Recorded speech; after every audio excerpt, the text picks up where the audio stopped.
하나님의 말씀을 봉독하겠습니다. 하나님의 말씀은 이사야서 41장 8절에서 10절까지 말씀입니다. 구약성경 1016페이지에 있습니다. 이사야 41장 8절에서 10절까지 말씀입니다. 우리 3절밖에 안 되니까 우리 함께 봉독하겠습니다. 8절부터 함께 봉독합니다. 시작. 그러나 나의 종 너 이스라엘아, 내가 택한 야곱아, 나의 벗 아브라함의 자손아, 내가 땅 끝에서부터 너를 붙들며 땅 모퉁이에서부터 너를 부르고 내게 이르기를 너는 나의 종이라. 내가 너를 택하고 싫어하여 버리지 아니하였다 하였노라. 두려워하지 말라, 내가 너와 함께함이라. 놀라지 말라, 나는 내 하나님이 됨이라. 내가 너를 굳세게 하리라. 참으로 너를 도와주리라. 참으로 나의 의로운 오른손으로 너를 붙들리라. 아멘. 네, 연말입니다. 2016년도 마지막 주를 이제 한 주 남겨놓고 있습니다. 2016년도는 참 복잡했던 한 해인 것 같아요. 지금도 역시 복잡하고 혼란스러운 것이 없지는 않지만 연초부터 시작해서 계속해서 상당한 어려움이 있었던 그런 한 해인 것 같습니다. 지나고 나면 어렵지 않고 쉬웠던 한 해가 물론 없습니다만은 올해 같은 경우는 이제 더욱 그런 것 같습니다. 하나님께서 이 복잡한 어려운 이런 때가 속히 무탈하게 지나가도록 하나님의 은혜가 있기를 먼저 축복합니다. 연말 되면 우리가 보통 크리스마스 이렇게 이제 마음이 들뜨지요. 사실은 크리스마스라고 하는 것이 제가 오늘 칼럼에도 잠깐 썼습니다만은 원래는 고유명사 아니겠어요? 예수님의 탄생하심을 기념하는 그런 것인데 지금은 사실은 고유명사라기보다는 일반 명사가 된 것 같습니다. 그리고 예수 믿는 우리들보다 예수 안 믿는 사람들이 오히려 더 크리스마스를 즐거워하는 것 같은 그러한 느낌을 받습니다. 거리에 나가보면 거리마다 캐롤이 울려 퍼지고 있고요. 또 거리마다 성탄 축하라고 그래가지고 온갖 그 반짝이들과 온갖 그 선물들, 물품들이 가득가득 쌓여 있습니다. 크리스마스라고 말을 할 때 우리는 보통 그냥 쉽게 우리가 이야기를 하는데 사실은 크리스마스는 크라이스트라고 하는 말과 마스라고 하는 말이 합쳐져서 크리스마스 이렇게 되었습니다. 이 마스라고 하는 말은 원래는 마사라고 하는 라틴어에서 왔는데요. 이 마사라고 하는 이 말은 거룩하다라고 하는 뜻입니다. 그리고 이 마사에서 미사라고 하는 말이 나왔어요. 미사라고 하는 것은 예배하다라고 하는 뜻이죠. 그래서 사실은 전에 중세교회나 지금도 캐토릭에서는 말하기를 미사 드린다 이렇게 얘기하는데 그것 사실은 거룩한 예배를 드린다 이런 뜻입니다. 그러니까 크리스마스라고 하는 뜻은 거룩한 예배를 드리는, 예수님으로 인하여 거룩한 예배를 드리는 이라는 뜻입니다. 그러니까 우리가 보통 메리 크리스마스라고 얘기를 하는데 메리라고 하는 것은 즐거운이라는 뜻이고 즐거운 마음으로 그리스도의 은혜로 거룩한 예배를 드리는 이라는 뜻입니다. 그러니까 굉장히 의미가 좀 깊지요. 사실은 의미가 굉장히 깊은 것입니다. 그런데 사실은 그 의미를 우리가 이해하고 말을 하기보다는 굿모닝 하듯이 이렇게 쉽게 이야기를 합니다. 보통 크리스마스라고 이렇게 쓰다가 칸이 모자라거나 혹시 그러면 이제 X라고 하는 것을 앞에다 넣고 짝대기 이렇게 찍고 이제 마스라고 합니다. 그래서 어떤 사람들은 그걸 보면서 엑스마스라고 이야기를 읽기도 하고 합니다.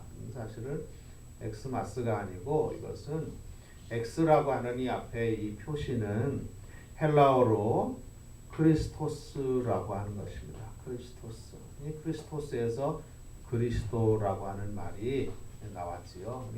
그리고 이 크리스토스라고 하는 이 말은 메시아라는 말이에요. 메시아. 기름 부음을 받은이라는 뜻입니다. 기름 부음을 받은.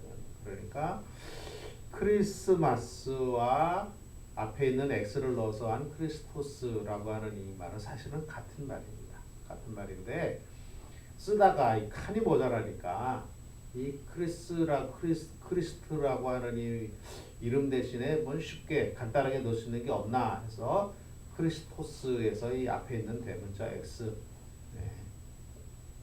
그거를 갖다가 이렇게 넣어서 앞에 X자를 넣고 그다음에 마스라고 한 것이죠. 그러니까 이것은 사실은 엑스마스라고 읽으면 안 되고 같은 표시입니다.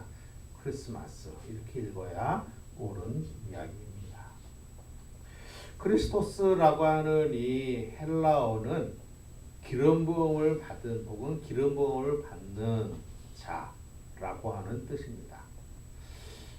성경에 보면 기름 부음을 받는 경우가 이제 세 가지 경우에 나오는데 이 그림에 보는 것처럼 이렇게 동물의 뼈 그 가운데에 공간이 약간 있는데 거기다가 값진 기름을 이렇게 채워가지고 그걸 가지고 하나님의 그 말씀을 받은 사람이 가서 이제 기름을 붓습니다. 그 왕을 삼을 때 하나님께서 기름을 부으라고 말씀을 하십니다. 하나님께서 사무엘에게 말씀하시기를 너는 저기 이새의 집에 가서 한 아들에게 기름을 부어서 이스라엘의 두 번째 왕으로 세워라 라고 하는 말을 하나님께서 하십니다. 그럴 때에 사무엘이 뿔에다가 기름을 채워가지고 걸어가서 이새의 집에 도착을 합니다. 그래서 아들들을 다 불러보니까 뭐 아들들이 얼마나 훌륭한지 아주 뭐 키도 크고 아주 잘생겼어요. 훌륭해서 저 사람이 하나님께서 기름 부으라고 하는 사람인가 보다. 이리 와라. 내가 기름 부을게. 하나님께서 너라고 말씀하시는 것 같다. 그때 하나님 말씀하시기를 아니다. 사람은 외모를 보지만 나는 사람의 중심을 본다. 그가 아니다. 하나님이 첫째 아들이 아닙니까? 둘째 아들 와봐. 이 아들도 아주 훌륭하고 이 아들인가 보다. 하나님 말씀하시기를 아니다. 그 아이 아니다. 형들이 다 전화하고 끝까지 갔는데 하나님이 아니다 라고 말씀하셨어요. 그래서 사무엘이 이새에게 물어봅니다. 아들이 다냐? 이새가 말합니다. 막내가 하나 있습니다. 막내. 근데 그 막내는 지금 저 들에서 양을 치고 있습니다. 불러올까요? 불러와라. 불러왔는데 나이도 어리고 용모도 그냥 아름답고 이쁘지 남자답지는 않고 그래가지고 좀 어리고 좀 그런데 하나님께서 말씀하시기를 저 아이에게 기름을 부어서 이스라엘의 두 번째 왕이 되게 하라. 그래서 하나님께서 그 아이를 불러다가 왕을 삼게 하셔서 사무엘이 기름을 머리에다가 붓습니다. 그래서 이스라엘의 두 번째 왕을 세웁니다. 두 번째 왕을 세우는 이 기름 부음 이것은 무슨 얘기냐면 요즘에 말하면 교회에서 행하는 안수 같은 사실 그런 개념입니다. 그런 말로 말씀드리면 하나님께서 선택하셔서 왕을 삼는 예식. 그래서 그렇게 기름을 부음으로 인해서 이 사람에게 하나님께서 이러이러하게 하라라고 하셨다라고 하는 것을 사람들 앞에 예식을 통해서 증명하는 것입니다. 증명하는 것이죠. 이 이후에 다윗이 나중에는 결국은 이스라엘의 두 번째 왕이 됩니다. 어려서 이렇게 하나님의 선택을 받고 기름 부음을 받은 다윗은 그 이후에도 당장 왕이 된 것은 아니죠. 그러나 하나님께서 왕으로 사실은 삼으신 거예요. 그러니까 하나님이 이미 삼으셨지만 그렇다고 왕이 바로 된 것은 아니죠. 바로 된 것은 아니에요. 여전히 변함없이 다윗은 들에 나와서 양을 치고 여전히 변함없이 막내 아들로서의 삶을 그렇게 살고 있었습니다. 오랜 세월 동안 그렇게 살다가 우여곡절 끝에 어려움 끝에 결국은 이스라엘의 두 번째 왕이 되는 것입니다. 그 첫 번째로는 왕을 하나님께서 선택하실 때 기름을 부어서 선택을 하십니다. 그리스도스라고 하는 것입니다. 두 번째 왕을 삼을 때, 두 번째 기름 부음을 할 때 어떤 경우에 하냐면 선지자에게 기름을 붓습니다. 하나님께서 하나님의 말씀을 가지고 백성들에게 전하는 일을 감당하는 특별한 일을 하는 사람을 하나님께서 부르셔서 그에게 기름을 붓게 하심으로써 하나님께서 그를 통하여 당신의 뜻을 전하는, 하나님께서 당신의 계시를 전하는 일에 사용하실 때 그때 하나님께서 기름을 붓습니다.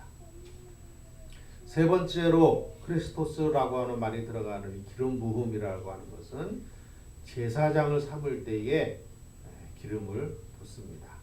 제사장. 모세의 형 아론이 제사장이었어요. 제사장일 때 기름 부음을 받습니다.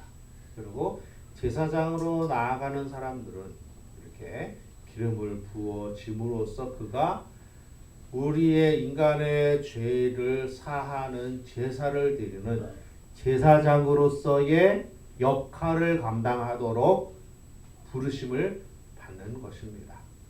그러니까 이 크리스토스라고 하는 말, 이 말은 즉 그리스도라고 하는 말인데 이 크리스토스라고 하는 말이 들어갈 때는 세 가지 사역을 감당할 때에 들어갑니다. 하나는 왕으로 선택받을 때, 두 번째는 선지자로 선택을 받을 때, 세 번째는 제사장으로 선택을 받을 때, 이때 크리스토스 기름 부음을 받게 되는 것입니다.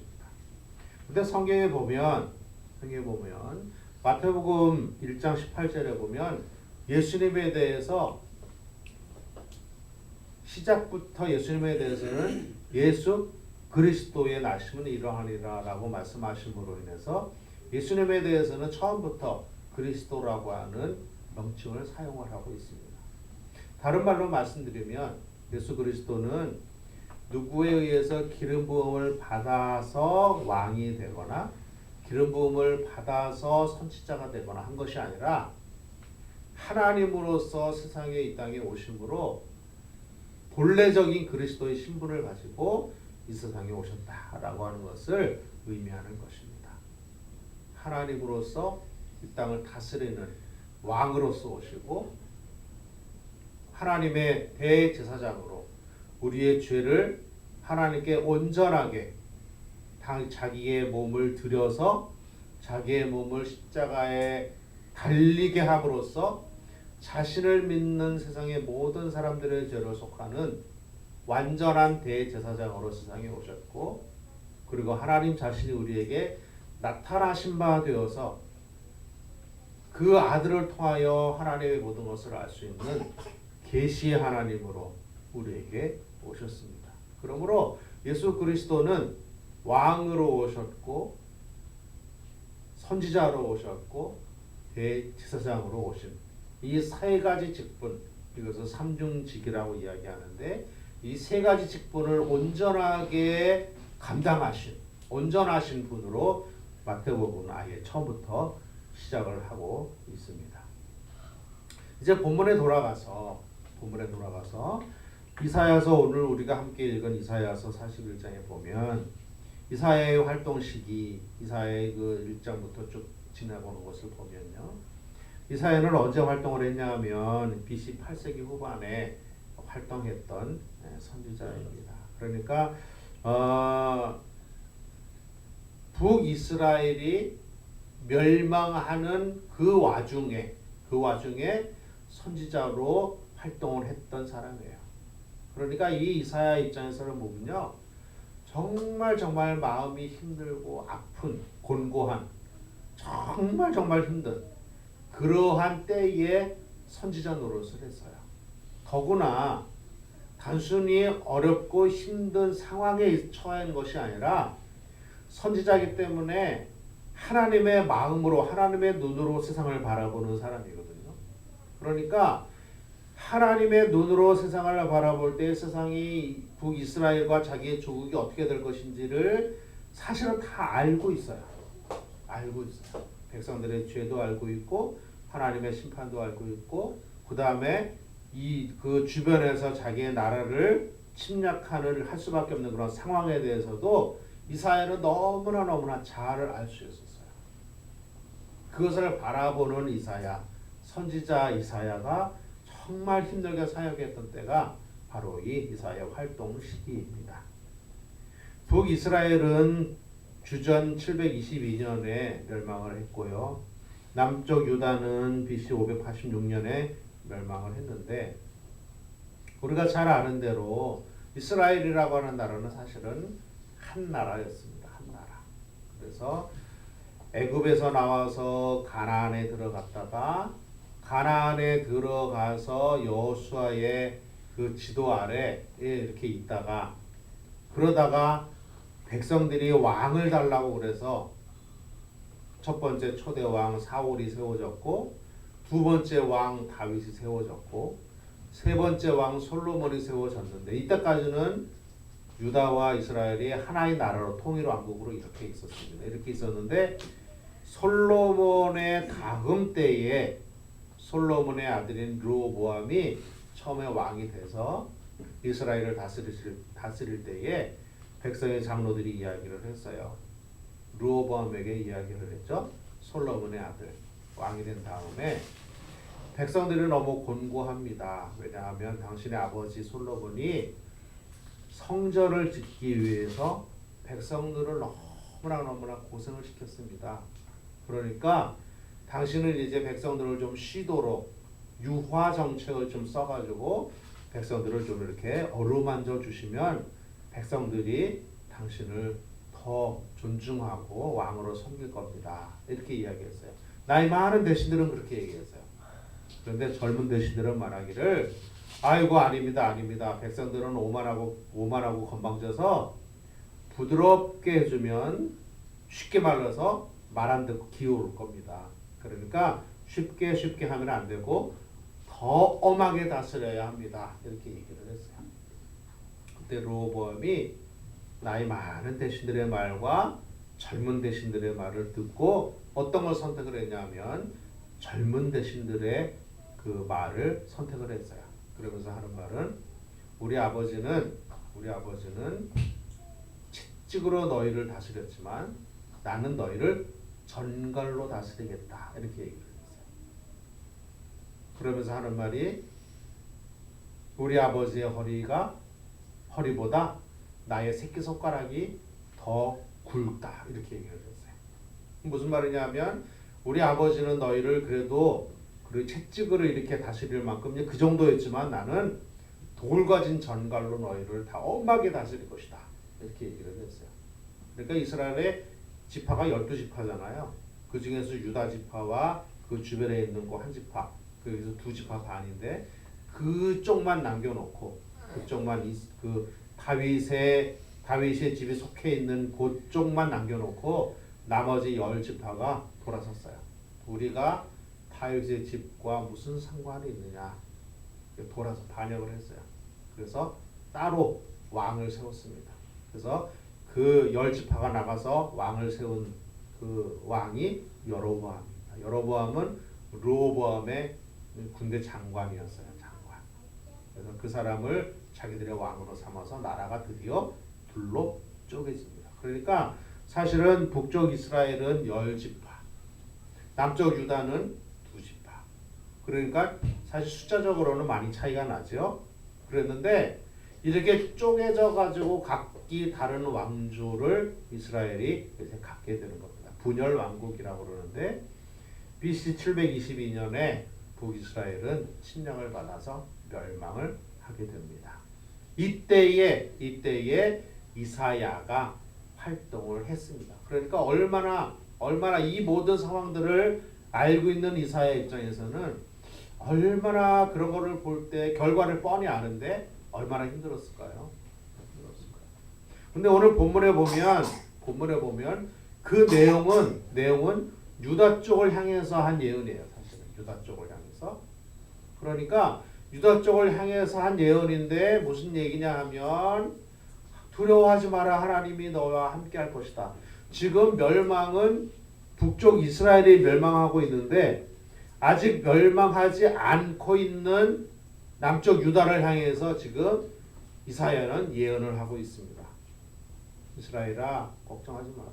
두려워하지 마라. 하나님이 너를 붙들어 주실 것이다. 그건 무슨 얘기냐 하면 나중에 586년쯤에 멸망될 유다의 백성들을 향해서 위로하는 말입니다. 미리 내다보고 위로하는 말입니다. 150년 후에 멸망할 유다 백성들을 향해서 예언을 하고 있는 것입니다. 근데 왜 본문은 BC 586년 이후에 미래의 바벨로니아에 의해서 멸망당할, 침략당하고 함락될 유다의 백성들을 향해서 위로하고 격려하는 말이에요. 그러니까 오늘 본문은 사실은 북쪽 이스라엘 멸망한 사람들에게 얘기하는 것이 아니라 멸망을 당하고 침략을 당하고 어려움에 처할 자기의 나라의 백성들을 향해서 미래지향적으로 예언하고 위로하는 그러한 말씀입니다.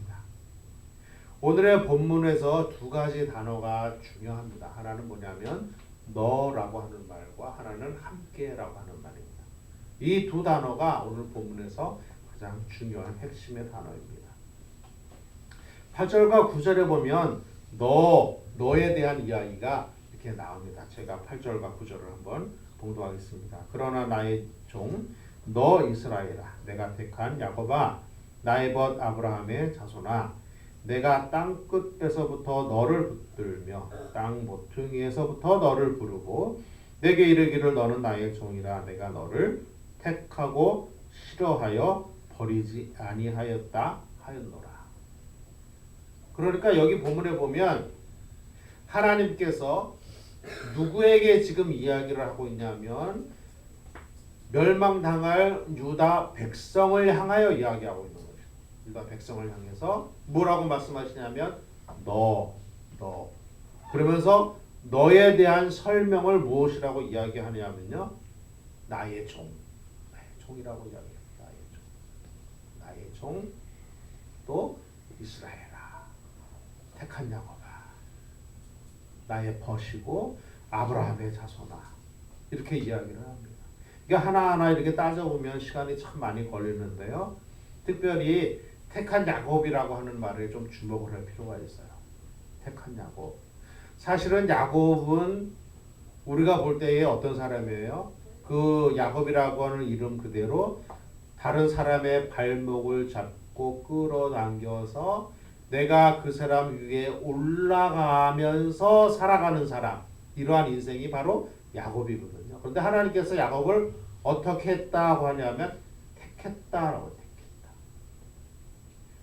창세기에 보면 이렇게 예언이 나옵니다. 너의 뱃속에서 두 민족이 서로 다투는구나.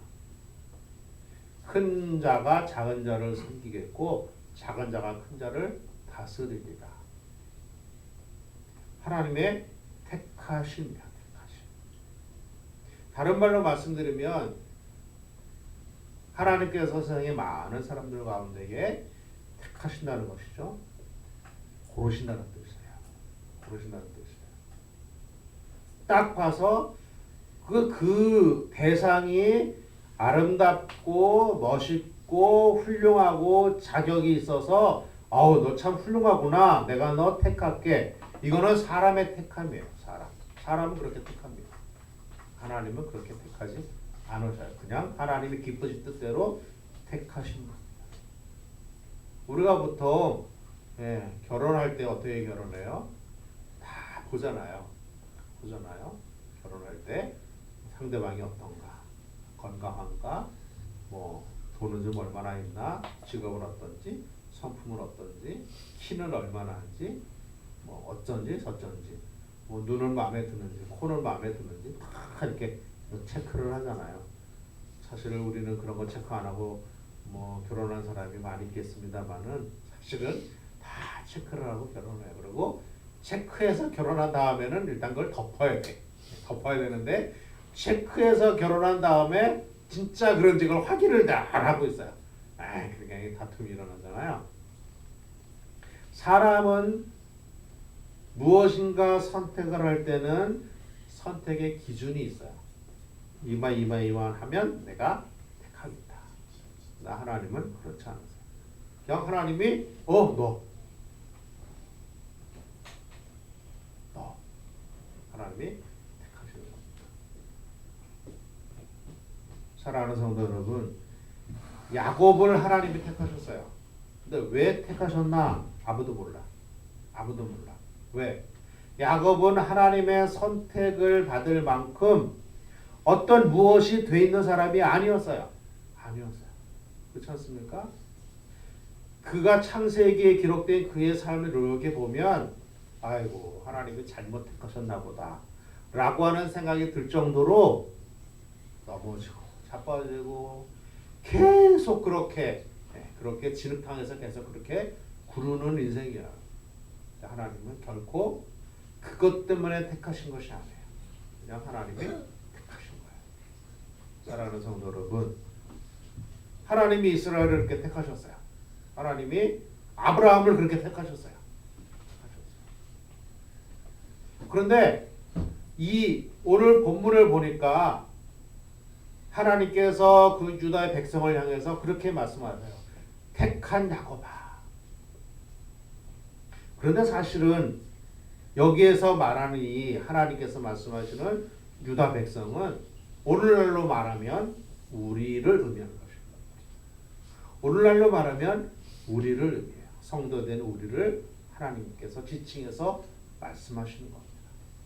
그러니까 그 당시에는 하나님께서 이스라엘을 통해서 멸망당할 유다 백성을 격려하는 말로 하셨지만 실제로 그 말씀이 우리에게 올 때는 하나님께서 우리에게 어떻게 주시냐 하면 이것은 너희를 부르는 나의 뜻이야. 우리를 부르는 하나님의 뜻입니다. 택한 누구야? 라고 하나님이 부르십니다. 사랑하는 성도 여러분, 구원은 우리에게 있지 않습니다. 우리가 하나님을 믿고 예수 그리스도를 구주로 영접하고 섬기는 근거는 우리에게 있지 않아요. 그것은 하나님의 선택에 있습니다. 그리고 또 한 가지 우리가 중요하게 봐야 할 것은 하나님께서 야곱을 선택하신 후에 그의 평생을 사는 동안에 하나님이 끝까지 인내하신다는 거예요. 끝까지 인내하신다. 굉장히 참 우리 인생의 입장에서 볼 때는 이해가 안 되는 거죠. 사실은 우리는 보통 이렇잖아요. 처음에는 좀 부족하고 처음에는 좀 그랬지만 그래도 그냥 내가 이렇게 하지 하고 했다가도 계속 그것이 반복이 되면 모르겠다 놓는 경우가 우리에게 사실은 많이 있어요. 모르겠다. 내가 이러려고 이것을 하나 생각이 듭니다. 그러나 하나님은 포기하지 않으셔요. 포기하지 끝까지 인내하셔요. 끝까지. 예수님께서 그 말씀을 하셨어요. 어떤 말씀을 하셨냐면 비유로 말씀하시기를 어떤 포도밭에 포도 주인이 가서 그 사원 그 일꾼이 가서 포도를 이렇게 그 열매를 얻기 위해서 부지런히 했는데 열매가 안 열렸어요. 그 주인이 와서 말하기를 이 나무는 찍어 버려라. 왜냐하면 내가 열매를 얻기 위하여 열심히 거름도 주고 정성을 들였는데 열매가 없다. 뭐하러 땅을 다 허비하겠느냐. 이거 빼버리고 좋은 나무 심어라. 그때에 그 일꾼이 말하기를 주인이여 한 해만 더 참아 주시옵소서. 내가 내년에는 물도 더 많이 주고 거름도 더 잘하고 가지치기도 더 잘하고 잘 가꿔서 내년에는 반드시 열매를 드리겠습니다. 한 해만 더 참으시옵소서.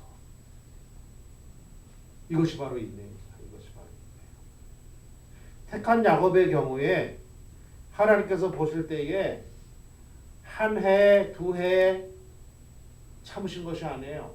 평생 참으셨어요. 평생. 태어나면서부터 그 형의 발목을 잡고 잡아당기는 그 인생으로부터 시작을 해가지고 창제의 명분이라고 하는 그 거룩한 목적을 위해서 수단을 추하게 동원하는 일까지 해서 그래서 결국은 도망가고 자기의 욕심 때문에 온갖 그 어려움을 겪으면서도 사실은 그러니까 하나님 보실 때에 내가 너를 이 정도까지 너에게 내가 함께하고 너를 돕고 너에게 나를 보여줬으면 이제 너 좀 변할 때 되지 않았니? 변할 때 되지 않았니?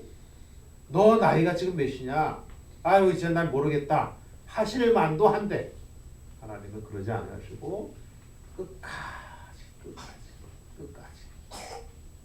그래서 나중에 야곱이 130년 그 삶을 사는 동안에 바로에게 축복을 할 정도로 그의 삶이 이렇게 진행이 되었습니다. 그러면서 하는 말이 내가 130년 살았는데 조상에 비해서 내가 사실 짧게 살았지만 험악한 세월을 살았습니다. 여기서 험악한 세월을 살았다는 건 단순히 고생했다는 뜻이 아니에요. 고생했다는 뜻이 아니고 내가 오른쪽으로 왼쪽으로 왔다 갔다 하면서 살았다 이런 뜻이에요. 근데 하나님께서 오늘 본문에 이스라엘 백성을 향해서 택한 야곱아라고 말씀하실 때는 그러한 뜻이 들어있어요. 하나님께서 선택하셨고 하나님께서 인내하셔서 끝까지 붙들고 가는 이러한 뜻이 여기 들어있습니다. 근데 그것이 사실은 그때는 이스라엘 백성을 향해서 선지자를 통하여 하는 말씀이지만 지금은 우리를 향해서 하시는 말씀이에요. 우리를 향해서 하나님 말씀하십니다. 내가 택한 너 내가 택한 누구 평생 내가 너와 함께해서 너의 삶을 내가 책임지겠다. 끝까지 내가 너와 함께하겠다. 본문의 말씀이 바로 그 말씀입니다. 이것이 바로 너라고 하는 것입니다. 이것이 바로 하나님께서 이스라엘 백성을 향하여 그에게 한 하나님의 말씀입니다. 붙들고 부르고 내가 나의 종이라 내가 선택하고 결코 너를 버리지 않겠다. 결코 너를 버리지 않겠다. 사랑하는 성도 여러분, 열매가 없다고 뿌어 버리라 라고 말씀하지 아니하시고 내년 한 해도 더 인내하시는 하나님, 그 하나님이 우리를 붙들고 우리를 부르시고 우리를 하나님께서 나의 것이라고 부르신 그 하나님이신 줄로 믿으시기를 바랍니다. 두 번째로 보면 함께함이라 라고 하는 말이 10절에 있습니다. 함께함이라. 10절을 제가 한번 봉독을 합니다. 두려워하지 말라 내가 너와 함께함이라. 놀라지 말라 나는 내 하나님이 됨이라. 내가 너를 굳세게 하리라. 참으로 너를 도와주리라. 참으로 나의 의로운 오른손으로 너를 붙들리라.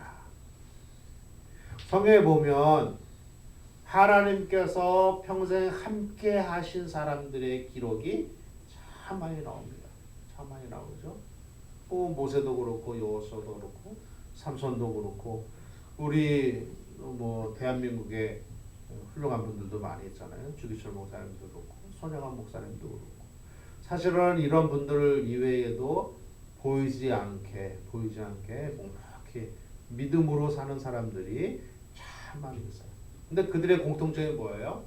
하나님이 함께 하신 것이에요. 하나님이 함께 하셔서 사람들에게 영광을 얻을 때도 있었지만 하나님이 함께 하심에도 불구하고 시련 속에 빠질 때도 있어요. 하나님이 함께 하셔서 정말 멋지게 막 이렇게 될 때도 있었지만 하나님이 함께 함에도 불구하고 바닥으로 떨어질 때도 있었습니다. 모세의 경우도 그렇습니다. 모세의 경우도 하나님의 산 호렙에 올라가서 호렙산에 올라가서 하나님을 뵙고 십경을 받고 내려올 때는 영광 중에 영광이었어요. 그의 얼굴이 변했어요. 근데 아래 내려오니까 백성들이 우상을 숭배하고 그러고 있었습니다. 그래서 그 분노와 그 정의감 때문에 그 돌판을 던져서 깨버렸습니다. 나중에 이스라엘 백성들이 이야기합니다. 당신을 따라서 이 광야까지 우리가 나왔는데 먹을 것도 없고 물도 없고 여기서 어떻게 살냐? 돌아가자. 그러면서 백성들이 반란을 일으켜서 모세를 죽이려고 할 때도 있었어요. 실제로 생명의 위협을 느낄 때도 있었어요. 모세도 그랬어요. 주기철 목사님 일제시대 때 신사참배를 반대한다는 이유 때문에 온갖 박해와 온갖 고초를 겪으셨어요. 우리가 잘 아는 대로 주기철 목사님은 일제가 성도들 앞에서 그 믿음의 길을 걷기 위해서 성판에다가 못을 박아서 이렇게 해놓고 그 위를 걸어가게 하셨어요. 주기철 목사님 거기서 찬송하면서 그 못판을 걸어갔다고. 예수를 믿는 것 때문에 곤고함과 고난과 처절함 속에 빠질 때도 있어요. 그럼에도 불구하고 하나님이 붙들어 주시는 거예요. 우리 인생을 살다 보면 그럴 때가 참 많이 있잖아요. 80, 90 살다 보면 하나님의 은혜로 우리가 영광을 얻을 때도 있습니다. 하나님께서 함께 하심에도 불구하고 바닥으로 떨어질 때도 우리에게 있어요. 야, 하나님이 나와 함께 하시면 내가 어떻게 이렇게 바닥으로 내가 내려갈 수 있을까? 라고 하는 의심이 우리에게 있을 수도 있어요. 그럴 때 생각해야 할 것이 뭐냐면요. 하나님이 함께 하리라. 요셉이 그 형들의 손에 팔려서 이신매매단에 팔려서 애굽으로 갔고 애굽에서 깊은 감옥에 계속 들어갔습니다. 요셉 입장에서 보면 잘못한 게 없어요. 잘못한 것이 혹 있다고 한다면 하나님이 주신 꿈을 기도하면서 속으로 사귀지 않고 형들에게 이야기했다는 것밖에 없어요. 그것이 이신매매단에게 팔릴 정도의 큰 잘못은 아니에요. 사실은 아니에요. 그런데 그는 팔려갔어요. 성실히 해가지고 조금 인정받을 만하면 또 모험을 받아서 더 깊은 감옥으로 들어갔어요. 그 보디발의 아내 되는 그 아줌마가 유혹을 해가지고 나랑 같이 사귀자. 하나님 앞에서 이런 일을 할 수 없습니다. 정직하게 했는데 오히려 누명을 받아서 강간범으로 몰려서 더 깊은 감옥으로 들어가게 되었어요. 그때 성경은 기록하기를 뭐라고 기록하는지 아십니까? 그때 성경은 기록하기를 요셉에 대해서 이렇게 기록하고 있어요. 하나님이 요셉과 함께 하심으로 요셉이 형통하였더라. 기가 막힌 말씀 아니에요? 요셉 입장에서 보면 형통 아니에요. 요셉 입장에서 보면 인생이 꼬여도 이렇게 꼬일 수가 있나? 라고 말할 것. 나는 정직하게 살려고 했었고 나는 하나님이 주신 말씀대로 살려고 했었고 나는 믿음으로 살려고 그렇게 내가 성실하게 살았는데 죄를 멀리하고 그렇게 살았는데 그렇게 살려고 하면 할수록 나는 더 깊은 곳으로 빠져들어가고 있다. 요셉은 그렇게 생각을 할 수가 있어요. 그런데 성경은 기록하기를 하나님이 요셉과 함께 하심으로 요셉이 범사에 형통하였더라. 그냥 형통하였더라도 아니고 범사에 형통하였더라. 아니에요. 범사에 형통하지 않았어요. 요셉 입장에서 보면 범사에 형통하지 않았어요. 그런데 성경은 범사에 형통하였더라. 근데 범사에 형통했다라고 하는 그 말의 근거가 어디 있을까요? 하나님이 요셉과 함께 하심으로. 사랑하는 성도 여러분, 형통이라는 것은 우리의 생각대로 일이 풀리는 것이 형통이 아니에요. 우리의 생각대로 일이 풀리는 것은 어떻게 보면 형통이 아니라 하나님께서 우리를 곤고한 자리로 집어넣는 방법일 수도 있어요. 요나가 하나님의 말씀을 거역하고 다시스로 가려고 똑바로 딱 갔더니 마침 다시스로 가는 배가 기다리고 있었다. 요나에서 보면 그렇게 기록이 되어 있어요. 요나 입장에서 보면 야, 이거 기가 막힌 형통이다. 기가 막힌 타이밍이다. 하나님께서 니느웨를 향해서 복음을 전하라라고, 심판을 전하라라고 말씀하실 때에 자기는 싫었어요. 그래서 가기 싫어서 그 반대 방향인 요바로 내려가면서 내가 다시스로 도망가야지. 다시스로 가는 배가 있었으면 참 좋겠다 생각을 하고 막 가는데 요바 항구에 딱 가니까 마침 다시스로 가는 배가 돛을 올리고 출항하려고 막 하고 있는 것이에요. 그러니까 요나가 너무 잘됐다. 요나 입장에서 보면 형통입니다.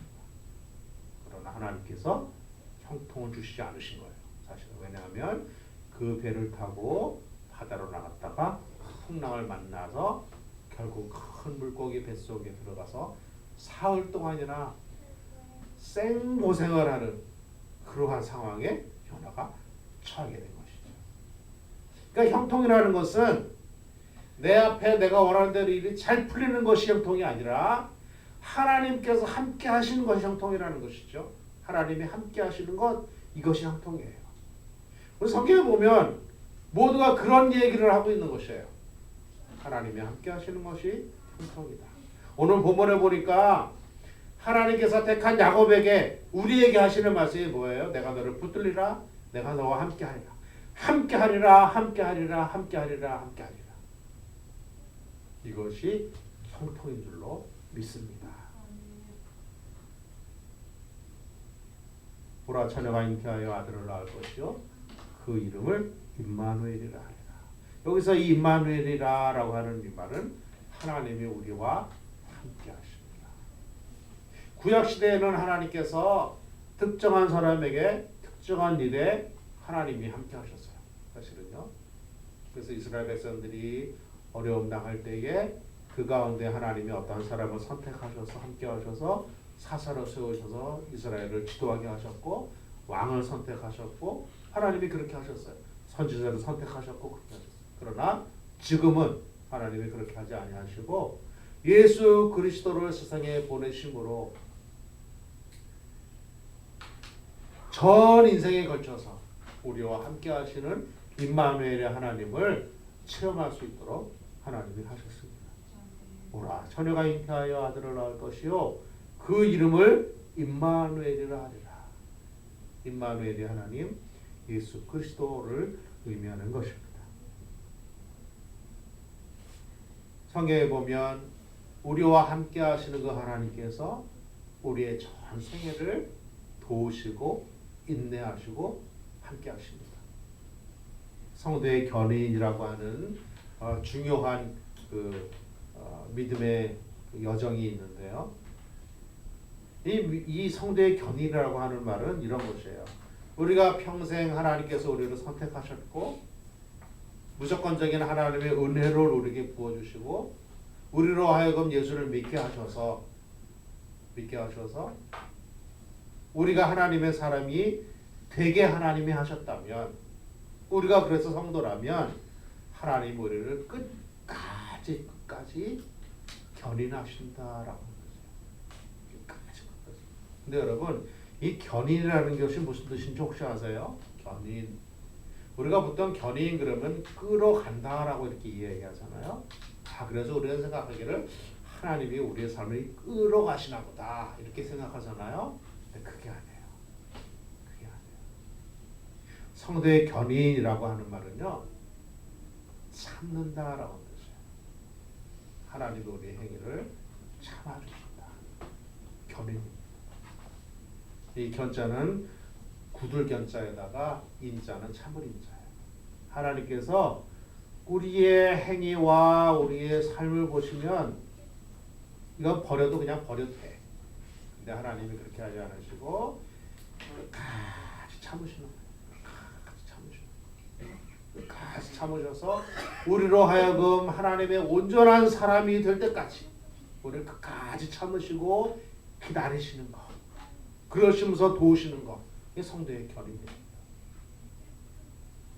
사랑이 하나님이시기 때문에 그래요. 사랑이 하나님이시기 때문에. 고린도전서 13장에 사랑이라는 말이 나오죠. 사랑장. 근데 사랑에 대해서 설명하기를 맨 처음에 뭐라고 설명합니까? 사랑은 오래 참고. 결입니다. 사랑은 오래 참고. 하나님께서 우리의 행위를 보시면 너 이제 안 되겠다. 내가 여태까지 참았는데 안 되겠다. 모르겠다. 그러실 만도 한데 그렇지 않으시고 될 때까지 참으시는 거야. 이게 견인입니다. 그래서 사랑은 오래 참고로 시작을 하는 거예요. 오래 참고. 사랑은 오래 참고. 이스라엘 백성과 함께 하신 하나님, 우리와 함께 하시는 예수 그리스도, 그리고 우리가 하나님의 온전한 사람이 될 때까지 우리를 끝까지 참으시고 인내하시고 우리를 붙들어 주시는 견인하시는 하나님, 그 하나님이 우리의 하나님인 주신 줄로 믿습니다. 사랑하는 성도 여러분, 우리의 삶이 혹시나 곤고하십니까? 괜찮습니다. 하나님의 형통함 가운데 있는 줄로 믿습니다. 우리가 하나님과 함께하는 것을 확신하면 우리는 하나님의 인내하심과 하나님의 견인하심을 체험하고 있는 것입니다. 우리가 생각한 대로 잘 배우는 것이 형통함이 아니라 우리와 함께하시는 하나님이 우리에게 있기 때문에 우리가 우리의 삶이 형통하다라고 말하게 되는 것입니다. 사랑하는 성도 여러분, 오늘 본문이 이야기하는 것, 나의 택하냐고, 나의 택한다고, 너 이렇게 말씀하실 때에 하나님, 그것이 바로 저입니다. 그것이 바로 저입니다. 제가 비록 부족하고 제가 연약하고 제가 비록 그래도 하나님 나를 붙들어 주시고 함께 하시는 것 감사합니다. 그 감사가 오늘뿐 아니라 평생 우리 가운데 샘솟듯 넘쳐나는 은혜가 있기를 주의 이름으로 축복합니다. 기도하겠습니다. 하나님 아버지, 말씀 주셔서 감사합니다. 말씀대로 살게 하여 주시옵소서. 예수님의 이름으로 기도하옵나이다. 아멘.